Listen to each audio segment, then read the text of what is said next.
The National University of Singapore is tying up with popular online education provider edX to offer courses on its platform from next year. This would include courses from top partner institutions like Harvard University and the Massachusetts Institute of Technology. Undergraduates have the option of counting completed online courses as part of their curriculum. For a start, NUS will have at least 4 massive open online courses or MOOCs on edX next year, with plans to introduce more over the coming 3 years. This is the university's second partnership with such providers. The first was with US-based Coursera in 2013. edX, founded by Harvard and MIT, will give students and staff greater access to knowledge across diverse topics and specializations. In addition, the courses NUS plans to offer on edX will be open to the public and users around the world. Here with us today to share more is education correspondent Amelia Teng. Hey Amelia. Hi.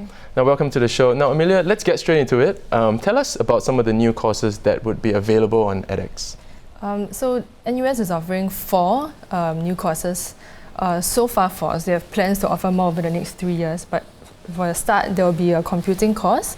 It's about 3D spatial data sets, a professional communication skills course, as well as a data analytics course next year. That is for professionals like in the build sector, like architects and engineers. And then there's also another course on US-China relations, and which is offered by the Asian Research Institute, I think. Yeah, so these are the 4 new courses that they are going to start with next year. Right, Amelia, now NUS says that these courses would be available from next year, but you also noted in your story that they plan to offer edX courses to the public? So these courses, the 4 courses, will be open to the public, as in anyone around the world, anyone from other countries as well who can take it, and it's for free.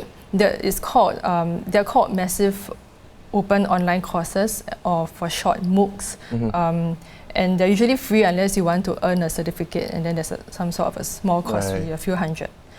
And so essentially you don't have to be a student, an NUS student, to take these modules that are offered by NUS. And it's not the first partnership with such a provider. NUS started with Coursera, another US-based provider, in 2013, and it still has a few ongoing modules with Coursera now. And I think NTU also has a few modules on Coursera. So one is on forensic science, and the other one is on philosophy, Confucian philosophy. Yeah. Now, just to end off, how would this work? Could students actually do, maybe eventually, but could they do all of their curriculum online and just completely just do that and get their degree?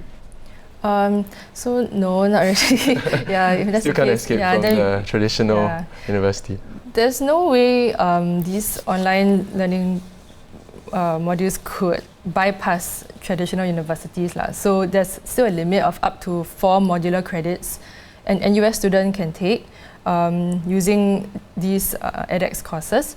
But it does let you choose modules that from the likes of like Harvard or MIT, and courses that would not have been otherwise available to you as an NUS student. Right. And I think it's good now because you can even get it recognized as part of your curriculum. So a portion of it that lets you kind of design your own curriculum, which is under the unrestricted elective